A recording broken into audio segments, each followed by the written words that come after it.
to Gay Liberation Front, there was a real schism between the men and the women, and there would be these meetings with the men on one side of the room and the women on the other side of the room, and I'd be over there with the men because I had made friends with a number of them, and in my mind, I wasn't thinking of myself as taking sides with the men. I was thinking of myself as hanging out with my friends.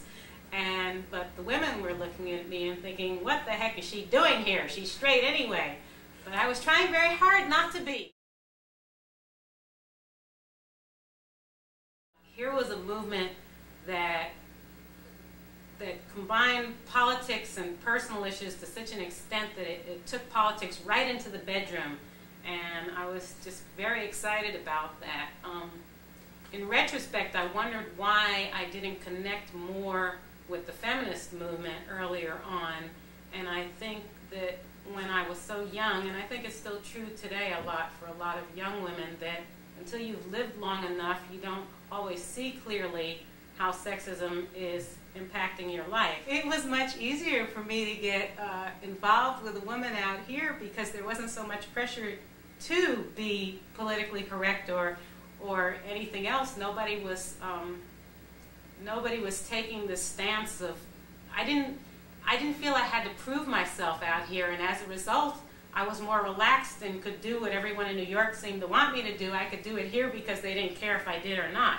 I had a relationship that lasted a good part of a year with one woman and almost 2 years with another woman. I then later met my now ex-husband and was in an 8-year marriage with him, from which I have 2 children. And then after my divorce, deciding that I much preferred a lesbian lifestyle to living in a heterosexual marriage. GLF changed the world in terms of creating the gay movement that GLF brought along, that GLF with Stonewall and GLF, and then this whole blossoming of a gay movement.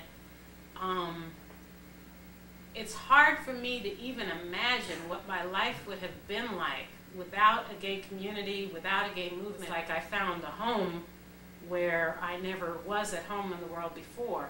I found people where I felt understood. GLF was sort of hardcore radicals compared to the gay movement today, which is extremely inclusive and runs the gamut from gay Republicans, for God's sake, to those radicals who remain. And a real reflection of that is the fact that one of the major issues of recent times is gays in the military. That would not have been an issue for GLF because we didn't believe in the military. And certainly a lot of people who had never joined the military have rallied behind that issue just purely in terms of a discrimination issue. At this point, I'm a first-year graduate student at UC Berkeley in social welfare, and while semester's on, that takes practically all of my time. I try to carve out some time for my kids because they're such high priority, but then I have no time for anything else during semester. I am a writer. This is called Gay Supermarket. Rainbow rings, $29.95. A lesbian cruise to Greece if you have $3,000. Lie in the sun and tell yourself you have arrived. Are we a movement or a market? If you've got the T-cells, we've got the beer. And let's be sure to make it clear to all the world what good citizens we are, what good soldiers, good consumers. We'll respect the status quo if they let us buy in. Are we a movement or a market?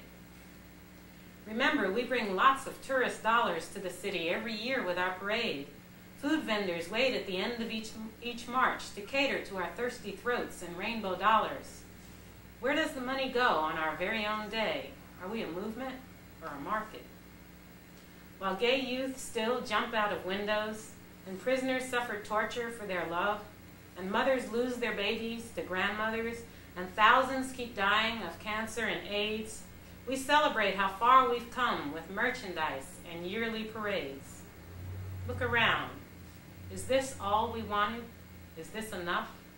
Time's running out. We must decide. Are we a movement or a market?